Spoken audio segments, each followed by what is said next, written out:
Hi and welcome to the pacing tip of the month. I've had a few questions regarding pacing and decision making.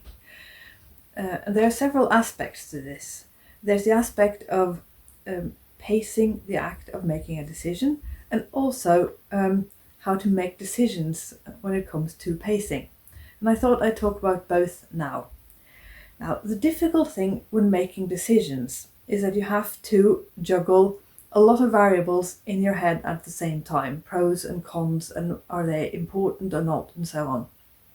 And it usually helps to get things down on paper so that you don't have to have everything in your head at the same time.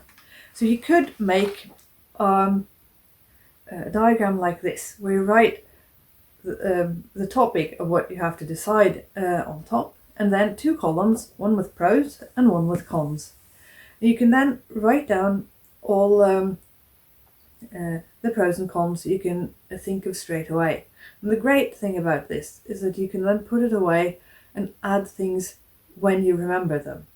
When you're ready to actually make the decision, you can grab two highlighters in different colors and then highlight all the pros and cons that are important and all the ones that are less important. And maybe after that, you'll be able to see that one decision comes through as the most obvious choice. In other situations, you may have to analyze it further, but at least you'll have things down on paper. Then there's a bit about making decisions when pacing yourself. Because here too, there are so many variables throughout the day. And it can be really difficult to judge what is the most sensible thing to do and how many rests you need and so on. What really helps is to find a few routines, such as a morning routine. And if you manage to make one that works even on bad days, it means that when you wake up, you can just do your normal routine and you know that you're going to be okay.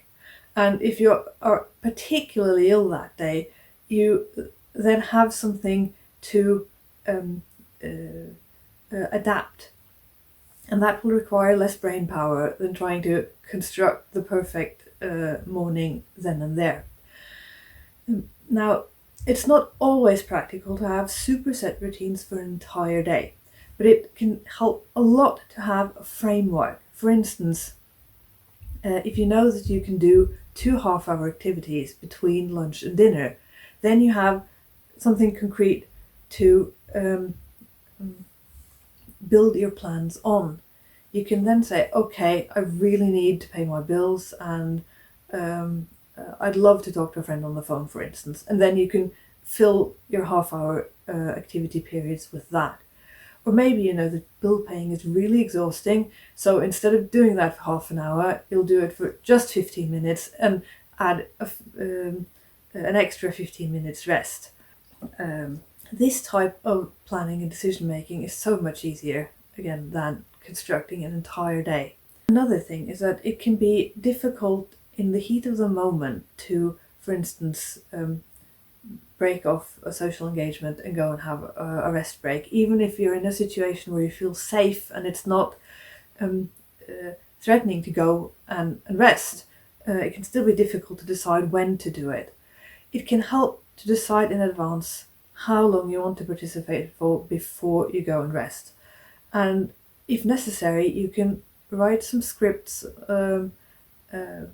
on your phone for what to say. For instance, if you take the phone and you can't talk then, or if you need to go and have a rest during an event, because that way you don't need to have the brain power to think of something intelligent to say. You can just read your own script, say it, and go and rest.